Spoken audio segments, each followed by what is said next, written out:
Chapter 3, Focusing Techniques for Sharp Images. Sharpness is everything. You can have perfect exposure, stunning composition, and gorgeous lighting. But if your focus is off, the shot is ruined. In this chapter, we're going to dive into how to master your autofocus, manual focus, and back button focus using real-world professional approach. I'm going to show you how I consistently lock tack sharp focus in every genre that I shoot, from hummingbirds to boxing matches to low light weddings and music performances. Focus determines what part of your image appears sharp and clear. While the modern cameras have incredible autofocus systems, you are still the one in control. You must understand how your camera locks on to a subject and how to command it to do what you want. Your camera offers different autofocus modes designed for specific situations. Here's how they work and how I use them in the field. You have one-shot autofocus, or AFS, single shot. These are best for still subjects, doing portraits, and I also use that when I put a flash on. And that's the one time that we won't use auto ISO, but we'll use ISO 100 to ISO 400. Once you have pressed the shutter or hit the focus, the back button focus, the camera locks focus and it won't change until you release it. This is perfect for landscapes, posed portraits, or still life. Then you have AI servo, or continuous autofocus. This is the beast mode for action. This is when the camera continuously tracks your subject as it moves, adjusting focus in real time. I use this when photographing birds in flight, boxers moving across the ring, or just musicians bouncing on stage. Then there's AI focus, or autofocus, and that's under AFA. This is a hybrid mode that switches between single and continuous based on whether the subject moves. It's okay, but I personally avoid it. It can misread your intent. So be deliberate, pick your mode with purpose. Manual focus. Yes, autofocus fast, but sometimes manual focus wins the game. When you're in low light, your autofocus will actually stop working at certain times, so then you'll have to use manual focus. When doing macro work for tight details like insect wings or water droplet, manual's always the way to go. And when you're doing astrophotography, you are stuck using manual mode. So I would recommend just learning it and playing around with some of the settings. Then there's critical framing. When you're recomposing a shot with millimeter accuracy like product photography, manual focus gives you that precision. Most mirrorless cameras now offer a tool that makes manual focus a lot easier. You have magnification, where you can zoom in digitally to check for sharpness, and then you also have focus peaking. Your camera highlights and focus edges with a colored outline. Next, let's talk about back button autofocus. My golden rule. Here's where the pros separate from the crowd. I always use back button autofocus, or BBF. And once you try it, you'll never go back. By default, most cameras focus when you have pressed the shutter. But with back button autofocus, you reassign focus to a button on the back of your camera, usually labeled AF on or autofocus on. Why this matters? You get separation of powers. You control focus independently of the shutter. There's no refocusing every single time. With still subjects, you focus once, take as many shots as you want. There's no more refocusing every time you press the shutter.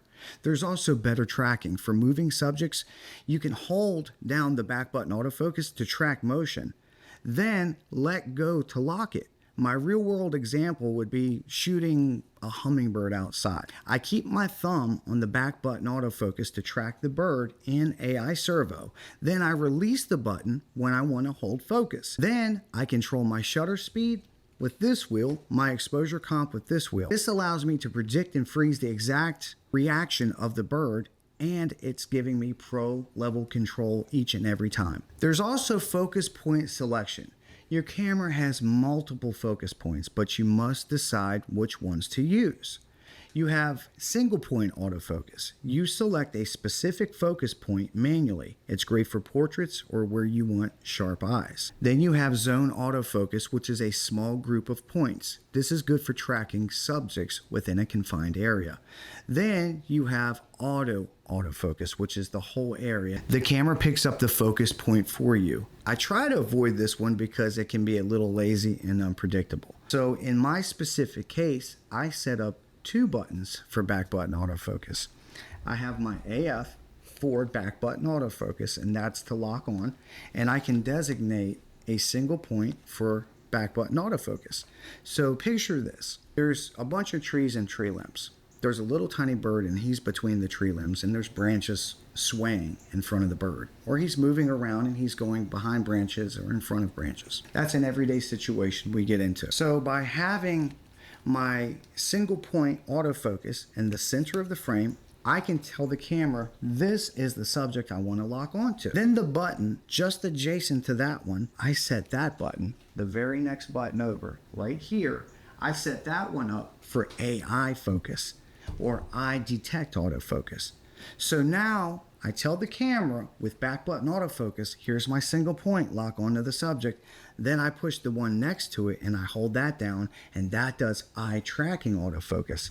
That's what's great about these new mirrorless cameras. So now as the bird is moving around in the trees, whether it goes behind a branch or jumps to the next branch up, my camera is locked on him the whole time, and I have a better hit ratio. I shoot manual with auto ISO on the Canon R5. My favorite thing about this camera is manual function is 24 frames a second, which I can crank up, crank down, and get what I need to get done.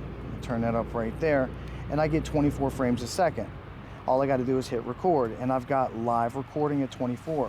So I can have my eye on the viewfinder and never lose a beat with this camera. Turning that off, if I want to shoot B-roll, I just hit the red record button. Bam, I'm recording B-roll, never having to take my eyes off the viewfinder. As soon as I stop hitting that with my eye still on the viewfinder, I can still shoot pictures, all meanwhile never losing a beat. This is why the Canon R5 to me is the most precise tool for the job when it comes to wildlife photography. On the side, Sharon and I also do weddings, live events, and pretty much with the same configurations. The only change that I really make is taking it from animals to people with the AI autofocus. Other than that, that's my C1, C2. C1 is people, C2 is animals. Bam, I'm done. So if I was to go out here shooting all day, I could put a fresh battery, fresh SD card, go from C1 to C2, and I'm ready to go shoot an event. I got the same settings and I never miss a beat. The cool thing about having exposure compensation on this camera too is you can actually change the ISO. See, I can go from ISO 4000 blowing out to taking this all the way down. If you look at my histogram right here, you can see I can find the right ISO and the right exposure. So zooming in out here, let's take a few shots. The other thing about this is I have my back button autofocus set up. Over here I have my eyeball AI autofocus. What I mean by that is if you look over here, Sharon, if you could follow me, we'll just say this log right here. If there was a bird and he's stuck between the branches, I can lock on right here and lock on my subject and then hit this, and it's going to lock on that little area. I know it's looking for a bird right now, but if that bird's right there, I can get through the branches with my single point, then move to this button, and then I have my eye detect autofocus. So back button autofocus, eye detect autofocus. There's a third button. Let's set that one up too. Well, I got my single point, my bigger single point, and then I got my 9 points. Can you see that in there? Can you get it? Yeah. And that's why I set this one up like this. Knowing when and how to change this gives you the competitive edge and control over your camera instead of the camera controlling you. Depth of field is how much of your image is acceptably sharp. You have a shallow depth of field with wide apertures like f1.2 or f2.8. This isolates your subject, and that's essential in portraits. Then you have a deeper or a deep depth of field with smaller apertures. I know it can get confusing, but F11, F16, these are when you want everything sharp, like landscapes. And then there's numbers in the middle. Say, for instance, if you're doing portraits with multiple people. If you're going to do a portrait and you have an f2.8 lens, most people like to shoot in the f2.8 to get that beautiful background blur. But if you get 4 or 5 people and you get a group of people in a portrait, unless everybody's in a perfect line, there's such a shallow depth of field. What happens is the people in the back or the front, they'll be a little soft or sometimes all the way out of focus. And we don't want that. So you might have to bump up your aperture from f2.8 to f5.6 or even f8, depending on the size of the group. Then there's instances like this, where you have an 800 millimeter f11 lens. If you look at the size of this lens, when you open it up, it's a lot bigger. But this is f11 and it's fixed at f11. I can't shoot f9, f16. It's just always at f11. This is your standard portrait lens. This is an 85 millimeter f1.8. I actually have a video where this one gives you a shallower depth of field than this one. I know all the depth of field things can get confusing because the numbers are a little bit backwards and so forth. And you're always told that the lower the aperture number, like f1.8, will always give you better background blur than f11. But there are instances where the f11 can give you better, shallower depth of field than the f1.8. But there are instances where if you were to shoot the same bird with this lens and this lens would give you better compression and more background blur.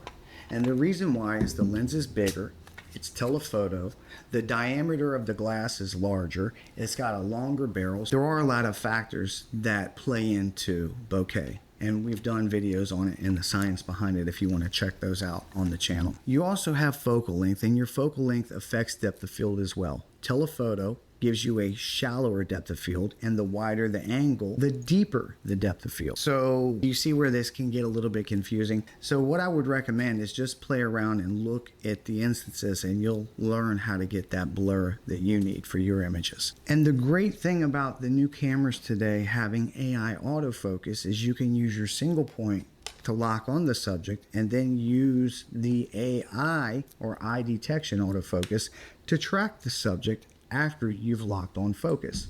So setting up a double back button autofocus ensures that you're in control of more of the situation. You also will have backlit scenes. For those, I would recommend using spot metering, back button autofocus.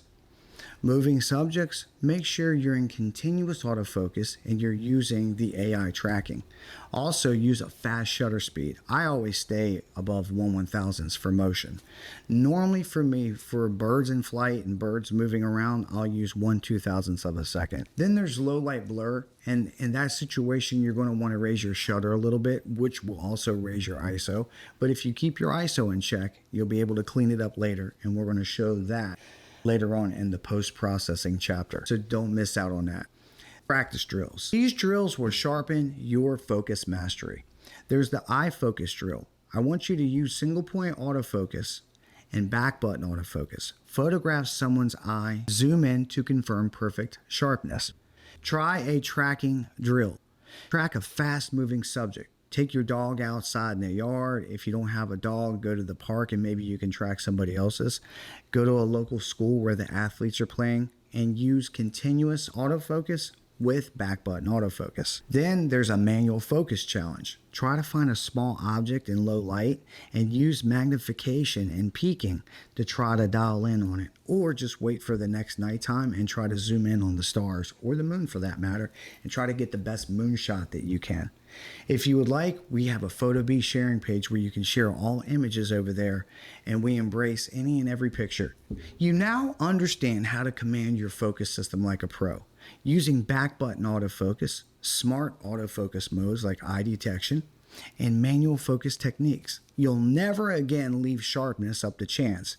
In chapter 4 next, we're going to go into the source of all that, light, because light is not just something to expose for, it's the brush stroke of the entire photo. So let's go.